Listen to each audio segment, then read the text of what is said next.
Сәлеметсіңдер ме, оқушылар? Бүгінгі сабақтың тақырыбы менің қаладағы болашақ пәтерім. Бірінші тапсырма жазылым тапсырмасы. Көп нүктенің орнына тиісті қосымшаны қойып сөйлем құра. Бірінші бәтеңке, шұжық, балқаймақ, дүкен, ұрсысты. Екінші ұзақ уақыт бітімге келе алмады. Олар жолда сиыр кездесті. Көп нүктенің орнына қосымшаларды қойып жазамыз. Мен ауыл керекті қосымша бардым. Маған қала керекті қосымша тұрған ұнайды. Қала керекті қосымша кептеліс жиі болады. Алтыншы сөйлем. Жайлау керекті қосымшаны жалғап жазамыз. Ауасы таза. Екінші тапсырма айтылым тапсырмасы. Сурет бойынша әңгіме құра.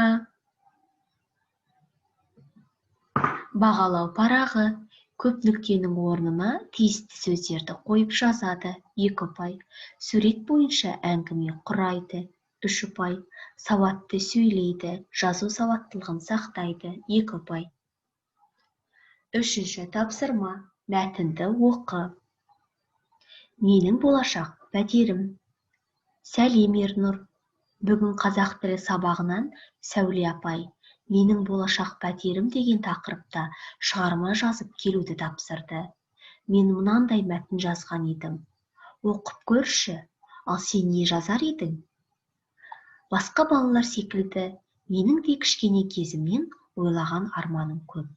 Соның бірі өзім қалағандай пәтерімнің болуы. Мен болашақ пәтерімнің жобасын жасап қойдым. Мен аспанмен таласқан, зәулім үйдің жоғары қабатында тұруды қалаймын. Өйткені мен қаланы биіктен тамашалағанды ұнатамын. Жатын бөлмемнің терезесі тауға қарап тұрса, әрі одан шыршалар көрініп тұрса, шіркін. Таңертеңгі уақытта терезені айқара ашқанда, таудың салқын самалы есіп тұрғаны қандай ғанибет. 2 бөлмелі пәтер болса жетеді, бірақ оның кең, жарық болғанын қалаймын.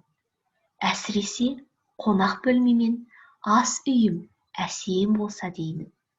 Өз пәтерімнің интерьерін ұлттық үлгіде жасатар едім. Дизайнермен кеңесіп, үйдегі жиһаздардың да ұлттық нақышта болуына мән берер едім. Түсі ашық перделер мен шілтерлерді дайын матадан емес, қолдан тоқытып, өзгеше сәнді болуын қадағалаймын. Пәтерімнің көрнекті жеріне алуан түрлі балықтары бар аквариум қойғызамын.